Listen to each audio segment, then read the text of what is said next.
आज जो हमारे गेस्ट हैं यहाँ पर, वो एक प्रोफेशनल बॉडी बिल्डर है। उन्होंने नेशनल लेवल पे भी और इंटरनेशनल लेवल पे भी बहुत सारे कॉम्पिटिशंस जीते हैं और यूट्यूब पर उनका चैनल है जहां पर उनके 4 मिलियन से ज्यादा सब्सक्राइबर्स हैं। Please give an energetic and warm welcome to the one and only Yatinder Singh.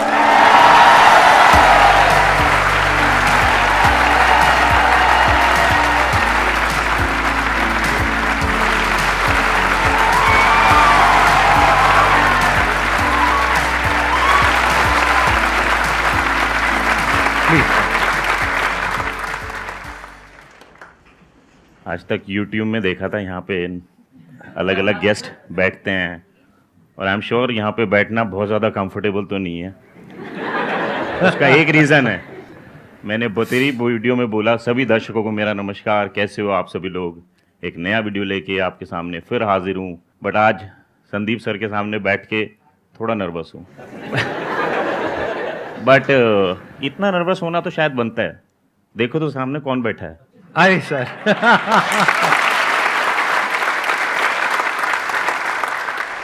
आपने काफी सारे अवार्ड जीते हैं, प्लीज उसके बारे में थोड़ा सा बताएंगे क्या क्या आपने जीता है। सर वैसे तो अगर लेटेस्ट लगाओगे तो I am Asia champion 2022।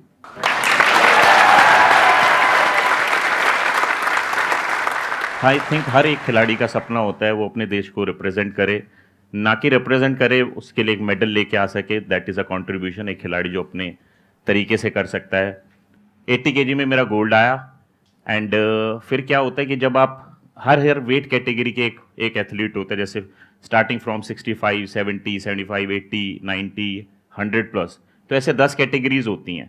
But 10 categories में हर एक कैटेगरी के चैंपियन को भी वो फ्रंट में बुलाते हैं और उनमें से एक को बनाते हैं वो champion of champions. So I am a champion of champion sitting in front of you.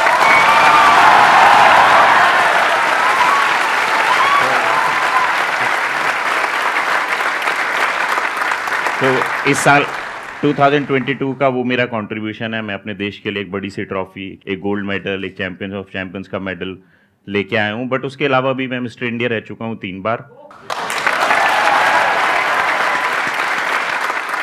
अब आप ये तो नहीं पूछोगे ऐसी कितनी उम्र है मेरी। इनफैक्ट मैं पूछने वाला था आपसे कि आपकी एज कितनी है जब आपने मिस्टर एशिया का टाइटल आपने जीता, चैंपियन ऑफ चैंपियंस, तब आपकी एज कितनी थी? 25 दिसंबर को मैं 40 साल का पूरा हो जाऊंगा। तो यानी अगर 3 महीने पुरानी मैं बात कर रहा हूँ तो आई एम रनिंग 39। बट जब मैंने पहला कंपटीशन पार्टिसिपेट किया था 2001, so it's being 22 years I am continuously participating और अपनी कंट्री को रिप्रेजेंट कर रहा हूँ, मेडल्स लेके आ रहा हूँ। बट अभी इस एज में बहुत सारे खिलाड़ियों के सवाल खड़े हो जाते हैं आफ्टर 36, क्योंकि बॉडी बिल्डिंग एक ऐसा पेशा है जिससे आपको निरंतर लोहे से लड़ना पड़ता है। रोज़ जिम में जाके 4-4-5 घंटे लड़ना लोहे से, फिर उस तरह का डाइट फॉलो करना। आई थिंक 36 में मोस्ट ऑफ द एथलीट्स जो हैं वो रिटायरमेंट ले लेते हैं। तो मेरे ऊपर भी 2018 में ये सवाल उठा था, क्योंकि 2018 में मैं अपनी वेट कैटेगरी में गोल्ड आया था बट चैम्पियन ऑफ चैम्पियंस नहीं बन पाया था। बट 2018 के बाद 19 में कोविड, 20 में भी कोविड रहा, 21 में कोई कॉम्पिटिशन नहीं हो पाया। तो 36 से फिर वो मैं 37 हो गया, 38 हो गया, 39 हो गया। बट बहुत सारे लोगों के सवाल थे कि यतिंदर सिंह फिनिश हो चुका है अब एज एन एथलीट, क्योंकि जब मैंने यूट्यूब पे वीडियोस बनानी शुरू करी कोविड के दौरान, बहुत सारे लोगों ने मुझे उंगली उठाई कि अब तो ये बस यूट्यूबर बन के रह गया, इसके अंदर का खिलाड़ी मर गया। तो इस साल मेरा बस यही चैलेंज था कि मेरी जंग मुझी से है, किसी और से नहीं, और अगर है खुद पे विश्वास तो तुझे कोई रोक सकता नहीं।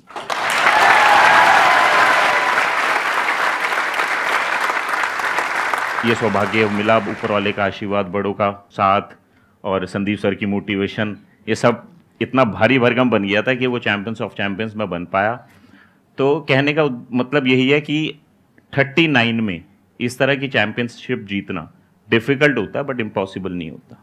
तो सर अब हम अपना Q&A सेशन शुरू करते हैं। सर मेरा क्वेश्चन है कि मैं बहुत ज़्यादा वर्कआउट एडिक्टेड हो जाती हूँ, मतलब more than 2 hours running, workout and yoga सब करने लगती।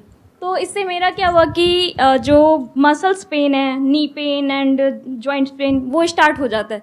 तो आप किस तरह ये डिसाइड करोगे कि आपको कहाँ तक आके रुकना है एंड डाइट क्या फॉलो करना है? तो सबसे पहले तो यू नीड टू अंडरस्टैंड, या जितने भी लोग यहाँ पे हैं या मुझे सुनेंगे, उनको लगता है कि एक्सरसाइज मतलब सब कुछ करने लग जाओ, 5 किलोमीटर भागो, वजन उठा लो, जिम में जाके बहुत सारा योगा करने लगे तो 1 घंटा योगा कर लो. So I think you need to understand first कि आपकी बॉडी को समझो. जैसे आप ब्रश करते हो, नहाते हो, उसी तरह एक्सरसाइज भी उस ब्रश और नहाने की तरह अपने रूटीन में बांध लो. Half an hour, 40 minutes more than enough है. बट यस, रिजल्ट 1 महीने में नहीं आएगा, 6 महीने, साल में जो रिजल्ट आएगा वो रिजल्ट आएगा जिससे आपको ये जॉइंट्स पेन या कोई हार्म नहीं होगा, इंजरी नहीं होगी. तो बेसिकली हम बहुत ज्यादा करने लग जाते हैं, दैट्स व्हाई ऐसी प्रॉब्लम्स होती हैं. Excess of everything is bad. Limit में करो और वही प्रॉपर करते गाइडेंस करते के साथ नहीं करो. समझ में आता है कि आपको कहाँ पे रुकना है. मीन्स 2 आवर्स हो जाता है और पता ही नहीं लगता है कि 2 घंटे हो चुके हैं. अलार्म लगाइए. अलार्म नाम की एक चीज होती है. संदीप सर, मेरा कहना ये भी है कि जैसे मेरी थोड़ा अंग्रेजी में हाथ तक गया, बट मुझे जब इंग्लिश सीखनी थी तो मैं एक मैम के पास गया था कि मैम मुझे बताओ जरा, ये ग्रामर जो इज, वीज, वॉज, इधर उधर लवर है, ये क्या है, समझ में नहीं आता. तो उन्होंने मुझे समझाया, उन्होंने पूरा प्रयास किया, उसके बाद भी मैं थोड़ा ही समझ पाया, ये मेरी दिक्कत थी. बट जब आप एक्सरसाइज करने जाते हो, योग सीखने जाते हो या मेडिटेशन करने जाते हो, उसके लिए आप टीचर हायर क्यों नहीं करते? That is an investment.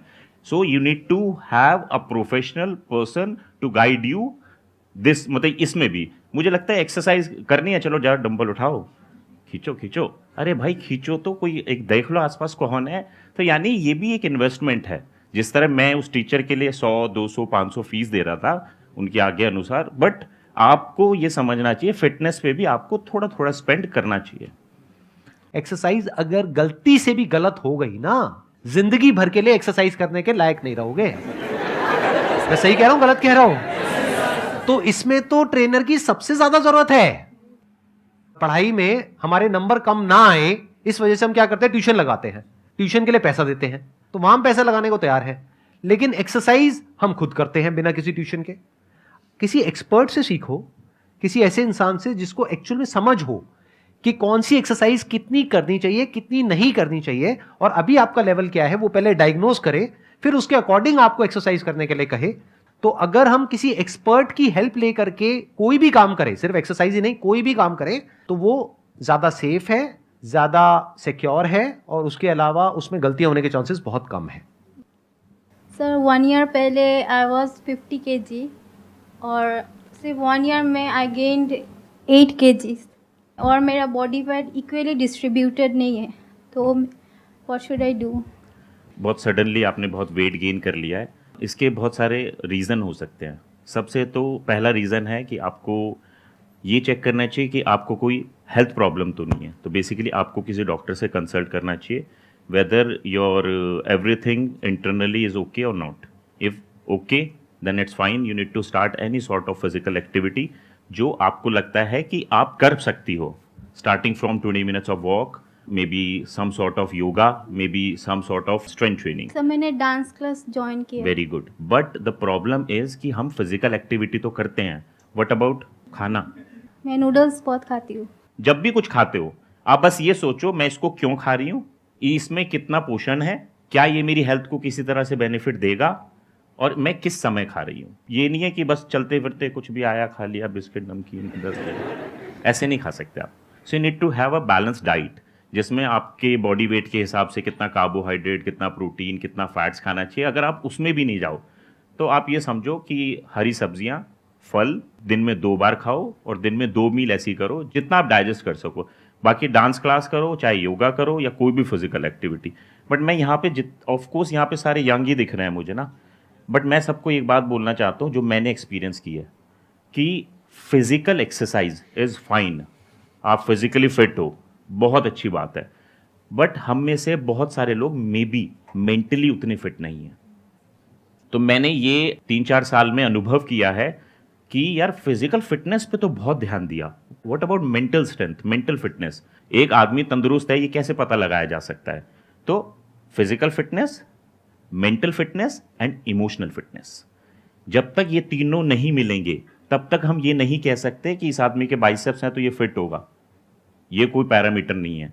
Parameter जब आपके ऊपर कोई इमोशन गिरता है, आपके घर में कोई ट्रेजेडी हो जाती है, आपका कोई अपना बीमार हो जाता है, तब उसको आप कैसे लेते हो, कितना स्ट्रांगली आप उसको ले लेते हो, दैट इज योर इमोशन. कोई आपको छोड़ के चला गया, आपकी गर्लफ्रेंड छोड़ के चली गई, रो रहे हैं, आंसू बहा रहे हैं, तो ये तीनों पैरामीटर्स आपको चेक करने चाहिए। वजन घटना और वजन बढ़ना इज नॉट द पैरामीटर कि कोई हेल्दी है कोई अनहेल्दी है। एंड सर डिप्रेशन के टाइम कैसे खुद को मोटिवेट करे? अरे नहीं नहीं, अब हम आगे चले गए सर बैठे हैं सर आपने बोला मेंटल स्ट्रेंथ सर आप मेंटल स्ट्रेंथ क्या होती है, आप बताइए, आपके हिसाब से क्या होती है? मेंटल स्ट्रेंथ मतलब मेंटली फिट, मतलब क्या, आपको कैसे पता लगेगा कि आप मेंटली फिट हो या नहीं हो? मतलब आप हैप्पी हो, you are living your life, enjoying your life. नहीं, देखिए ध्यान से समझिए, अगर मैं आपसे पूछूंगा ना हेल्थ की क्या डेफिनेशन है तो आप नहीं दे सकते। मैं पूछूंगा व्हाट इज गुड हेल्थ, आप जितना मर्जी एक्सप्लेन कर लो आप नहीं कर पाओगे। मैं आपसे पूछूंगा व्हाट इज इलनेस, तो आप बड़ी आसानी से एक्सप्लेन कर दोगे। डॉक्टर के पास जाते हो, आप बताते हो ये बीमारी है, अच्छा उसका ये इलाज है, उसका ये कॉज है, आप ये मेडिसिन ले लो, इससे ठीक हो जाएगा। तो ऐसे ही मेंटल हेल्थ में ये छोड़ दो ये इमेजिन करना कि मेंटल हेल्थ नाम की कोई चीज है, कोई चीज नहीं है। सिर्फ मेंटल प्रॉब्लम्स हैं, माइंड के लेवल पे कुछ प्रॉब्लम्स होती हैं। उन प्रॉब्लम्स को आइडेंटिफाई करो, वो प्रॉब्लम्स क्या है, उसकी जड़ क्या है। वो जड़ आपके बचपन में हो सकती है, प्रेजेंट जो आपकी कंडीशन है उसमें हो सकती है, कुछ रियल हो सकता है या फिर कुछ इमेजिनरी हो सकता है। उसको समझ करके उसको सॉर्ट आउट करना is the solution of a problem at the level of mind. उसके बाद में जो बचा रह जाता है उसको आप बोल सकते हो वो मेंटल हेल्थ है। तो आपको समझना है आपके माइंड के लेवल पे इस वक्त क्या प्रॉब्लम आ रही है और उसका रीजन क्या है। वो रीजन रियल भी हो सकता है और इमेजिनरी भी हो सकता है। इमेजिनरी अगर प्रॉब्लम है तो उसका क्या करना है, मान लो इमेजिनरी प्रॉब्लम मतलब क्या, आपको रात को जब आप अकेले कमरे में सोते हो तो आपको ऐसा लगता है कि नीचे बेड के नीचे कोई भूत है और ऐसे हाथ आएंगे और आकर के ऐसे आपको पकड़ लेगा। तो अगर ये इमेजिनरी प्रॉब्लम है तो उसका तोड़ क्या है, बताओ उसका सोल्यूशन क्या है? बेड के नीचे देखो, बेड के नीचे देखो। एग्जैक्टली, किसने बोला, हाथ ऊपर करो, क्या सही बात बोली है। बेड के नीचे देखो, फेस योर फियर। इमेजिनरी जो फियर्स हैं उनको फेस करना पड़ता है, तो आप उसकी रियलिटी देख लेते हो कि वो झूठ है।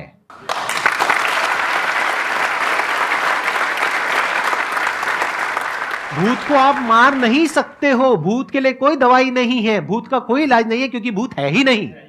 सर मेरा क्वेश्चन आपसे है कि हम जॉब करने वाले बंदे हैं, सुबह 7 बजे से रात के 9 बजे तक हमें जॉब करना होता है। उसके हिसाब से हमें जो होता है कि हम किसी तरह की जिम वगैरह नहीं कर पाते हैं, जो भी हम मेट्रो से ट्रैवल इधर उधर, और हमें खाना खा के सीधा बैठना होता है और काम करना होता है, जिससे कि होता है कि हमारा जो बैठने का जो होता है वो हम बैठ नहीं पाते सही से, कभी इधर हिल रहे हैं कभी उधर हिल रहे हैं, और कभी कभी होता है कि नींद आने लग जाती है। तो हम इसे दूर कैसे करें सर? जितने भी लोग ऑफिस जाते हैं वो अर्ली घर से निकलते हैं, एंड देन वो मेट्रो से जाएं या कार से जाएं, टाइम लगता है, फिर वो ऑफिस पहुंचते हैं।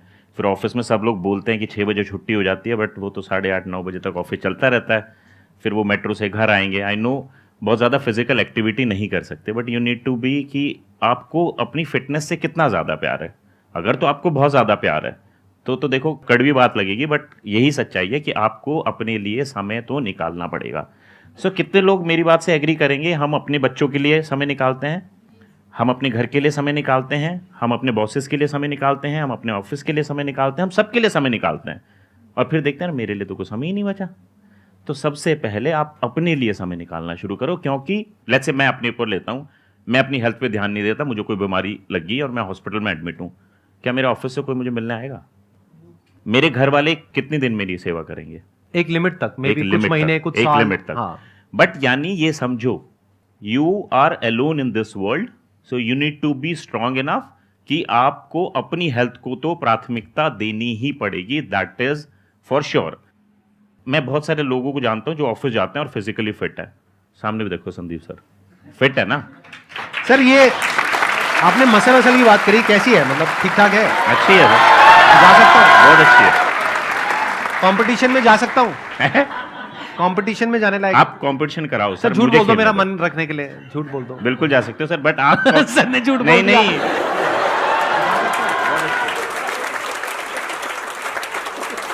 तो जितने भी लोग ऑफिस जाते हैं, बिजी शेड्यूल है जिनका भी, अपने ना खान पीन का बहुत ज़्यादा ध्यान रखा करो। बहुत सारे लोगों को मैंने देखा है अपने अराउंड में जो पेट भरने के लिए खाते हैं। पेट तो आप बर्गर से भी भर सकते हो, पेट आप पिज़्ज़ा से भी भर सकते हो, बट पेट आप सब्जियों से भी भर सकते हो, और पेट आप न्यूट्रिशियस फूड से भी भर सकते हो। तो आप आज से ही एक बात दिमाग में बिठा लो, पेट भरने के लिए नहीं खाना। जो भी खाना होगा मेरी थाली में या मेरे टिफ़िन में, उससे मुझे कितना पोषण मिल रहा है वो बहुत ज़्यादा ज़रूरी है, नंबर 1। और फिर ये इंटरवल मील्स पे खाते रहो। दिन में अगर अलग से आप बोलते हो भैया मैं 3 बार खा पाता हूँ, मैं बोलता हूँ 3 बार ज़्यादा ना खा के उसको डिवाइड करो, अपने टिफिन्स को डिवाइड करो, लंच को डिवाइडेड इंटू 2, डिनर को डिवाइडेड इंटू 2, ब्रेकफास्ट को divided into 2। So that means आपने थोड़ा खाया, आपकी बॉडी ने उसको यूज कर लिया, सो फैट बनने के लिए बचा ही कुछ नहीं। 1। अब आप बोलोगे यार मैं जिम तो जा नहीं पाता, कोई बात नहीं, जिम जाना, स्ट्रेंथ ट्रेनिंग करना अच्छी बात है, सबको करनी चाहिए, बीइंग अ फीमेल या मेल, 40 हो, 80 हो, 20 साल हो, बट आप किसी अन्य तरह की फिजिकल एक्टिविटी तो कर सकते हो।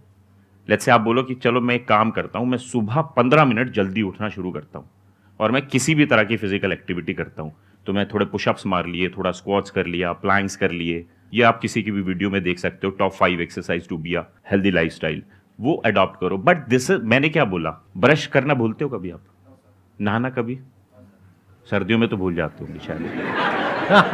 तो एक बात बताओ, जब हम खाना नहीं भूलते, हम नहाना नहीं भूलते, हम ब्रश करना नहीं भूलते, तो हम एक्सरसाइज करना कैसे भूल जाते हैं? बिकॉज जब तक किसी को कोई बीमारी नहीं लगती उसको हेल्थ की इंपॉर्टेंस नहीं पता चलती। आप एक बार आईसीयू में लेट के देखो, आपको लगा भगवान आज बचा दे, कल से मैं अपने ध्यान कब रखूंगा सेहत का। सही बात है। बस मैं यही बोलूंगा, आप हाथ जोड़ के सबसे रिक्वेस्ट है, यंगस्टर्स से तो खासकर, इतने बिजी मत हो जाओ कि अपनी सेहत को ही भूल जाओ। सबसे पहले आप संकल्प लो किसी भी चीज का कि ये मुझे करना ही करना है। अगर मेरा जीवन है तो ये मेरा गोल है और इस गोल को अचीव करने के लिए ये मेरा संकल्प है। तो संकल्प जब ले लिया है तूने तो डरता है क्यों? गिरेगा, संभलेगा, पर की गई मेहनत व्यर्थ नहीं जाएगी। हर चुनौती को स्वीकार करता चला चल, हर लहर को पार करता चला चल। तू एहसास करेगा चारों दिशाएं भी तेरे साथ हैं, और तब ये जान लेना कि यही तेरे विजयी होने का आभास है। क्या बात है। Thank you so much ji.